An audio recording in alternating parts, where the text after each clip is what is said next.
एक छोटे से गांव सुखपुर में, जहां गरीब किसान माधव अपने परिवार के साथ रहता था। होली का त्योहार नजदीक था, लेकिन माधव के पास होली मनाने के लिए पैसे नहीं थे।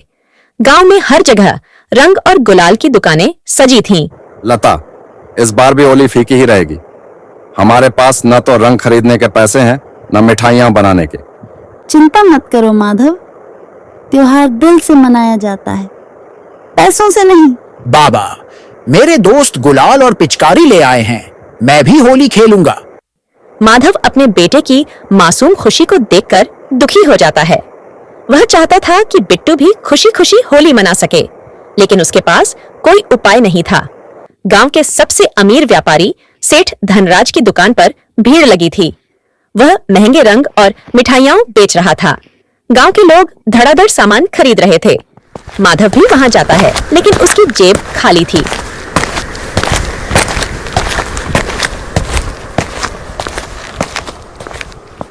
सेठ जी, इस बार रंग उधार मिल सकता है। होली के बाद पैसे चुका दूंगा। माधव, त्योहार मनाने के लिए पैसे चाहिए, उधार नहीं चलता। माधव बेचारा हर साल ऐसे ही रहता है, त्योहार पर भी कुछ नहीं खरीद सकता। माधव निराश होकर घर लौट जाता है। वह सोचता है कि इस बार भी बिट्टू बिना रंगों के होली मनाएगा, लेकिन तभी उसे एक उपाय सूझता है।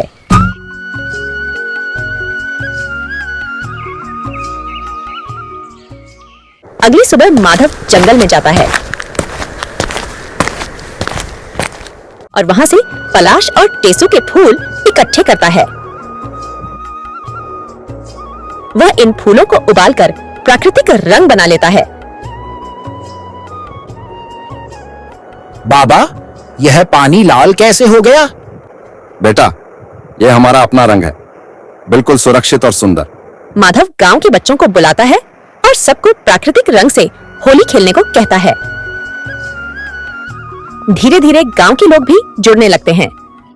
तभी विष्णु काका और उनके पोते राजू घर आए। राजू के चेहरे पर खुशी झलक रही थी। माधव बेटा, होली की बहुत बहुत बधाई। और हाँ, ये राजू तुम्हें कुछ बताने आया है। थैंक यू काका। दादाजी, मैं पिछले 2 दिन से खूब होली खेल रहा था, लेकिन मेरे पड़ोसी ने जो बाजार से खरीदे रंग लगाए थे, उनसे मेरी त्वचा जल गई। तेजाब जैसे जलन हो रही थी। हाँ माधव, हम डॉक्टर के पास ले जाने ही वाले थे, लेकिन मैंने सोचा कि तुम्हारे बनाए रंगों से उपचार करूं, और सच में कुछ ही देर में जलन खत्म हो गई। माधव चौंक जाता है। उसे एहसास होता है कि उसके रंगों की कितनी अहमियत है। तभी गांव के लोग उसके घर आने लगते हैं। हमें भी तुम्हारे रंग चाहिए।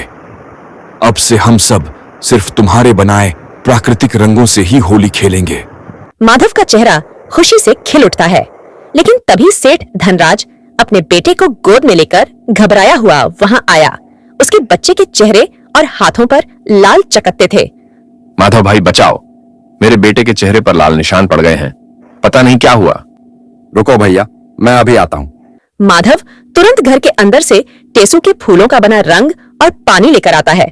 शांति, जल्दी से इसका लेप तैयार करो। देर में जैसे ही बच्चे के चेहरे पर लेप लगाया जाता है, जलन कम हो जाती है। सेठ धनराज राहत की सांस लेता है और शर्मिंदा होकर रमेश के पास आता है। माधव, मुझे माफ कर दो, मुझे नहीं पता था कि तुम्हारे बनाए रंग इतने फायदेमंद हैं। अगर चाहो तो हम दोनों मिलकर प्राकृतिक रंग बनाकर बेच सकते हैं। गलती सबसे होती है भैया, अब से हम साथ मिलकर काम करेंगे। इसके बाद गांव में सभी प्राकृतिक रंगों की अहमियत समझ जाते हैं।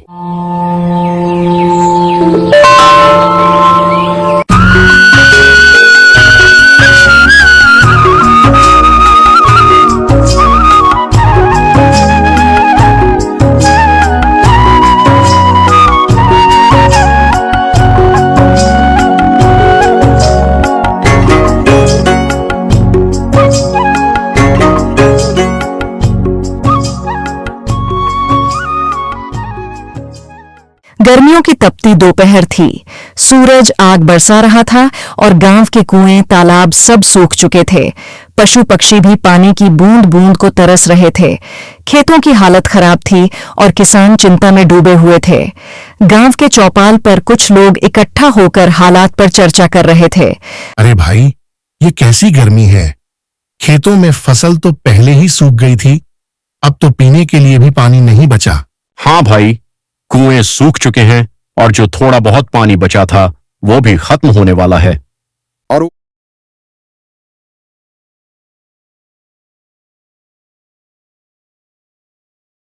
गांव में पानी की किल्लत ने सबको परेशान कर रखा था, लेकिन एक आदमी ऐसा था जो हमेशा दूसरों की मदद के लिए आगे रहता था, राजू काका। वह उम्र में बड़ा था, लेकिन उसके दिल में गांव के हर व्यक्ति के लिए प्रेम था। राजू काका अपने घर के कुएं से रोज कुछ पानी निकालकर गांव वालों को बांटते, लेकिन यह पानी भी तेजी से खत्म हो रहा था। एक दिन राजू काका की पत्नी सुमित्रा परेशान होकर बोली, सुनिए जी, कब तक यूं ही पानी बांटते रहेंगे? हमारे पास भी ज्यादा पानी नहीं बचा है। अगर ऐसे ही चलता रहा तो हम खुद प्यासे रह जाएंगे। चिंता मत करो सुमित्रा, जब तक हमारे पास कुछ है हमें दूसरों की मदद करनी चाहिए। भगवान सब ठीक कर देगा। राजू काका का यह स्वभाव सबको अच्छा लगता, लेकिन हालात दिन ब दिन बिगड़ते जा रहे थे। गांव में सूखे की मार इतनी बढ़ गई थी कि अब लोगों के पास खाने पीने तक के लाले पड़ गए। इसी बीच गांव में एक खबर आई कि पास के शहर से एक टैंकर आ रहा है जो गांव वालों को मुफ्त में पानी देगा। गांव के लोग खुशी खुशी उस टैंकर की ओर भागे, लेकिन वहां पहुंचकर सच्चाई कुछ और ही निकली।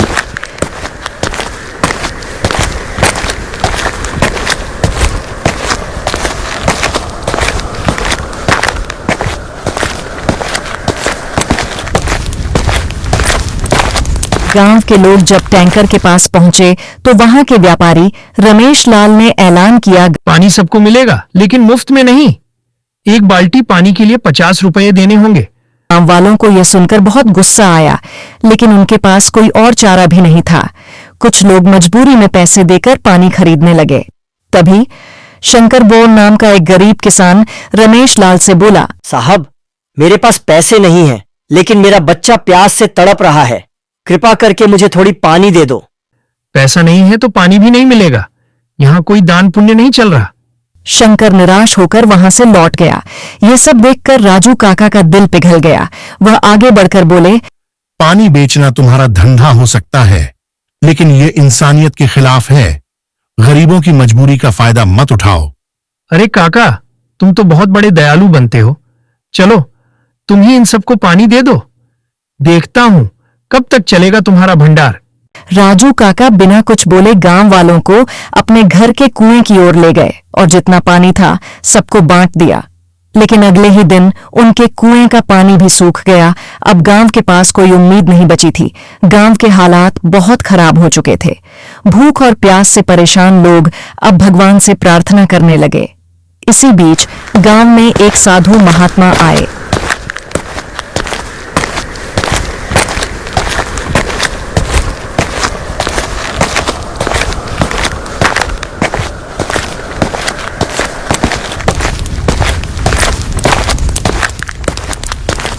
उन्होंने गांव की हालत देखी और राजू काका से बोले, पुत्र, तुमने अपनी सामर्थ्य से बढ़कर लोगों की सेवा की है। मैं तुम्हें आशीर्वाद देता हूं कि यह धरती तुम्हारी भलाई का फल लौटाएगी। महाराज, अगर सच में ऐसा है तो कृपा करके गांव को पानी दिला दीजिए। साधु महात्मा ने अपनी कमंडल से थोड़ा जल निकाला और गांव के पुराने सूखे पड़े तालाब में डाल दिया। और तभी एक चमत्कार हुआ। तालाब में पानी का झरना फूट पड़ा। देखते ही देखते तालाब लबालब भर गया। गांव के लोग खुशी से झूम उठे। सभी दौड़कर तालाब की ओर भागे और अपनी प्यास बुझाई। जय हो, ये तो चमत्कार हो गया। अब हमें किसी टैंकर वाले से पानी खरीदने की जरूरत नहीं। और ये सब सिर्फ राजू काका की दयालुता के कारण हुआ है। उधर रमेश लाल ये सब देखकर हक्का बक्का रह गया।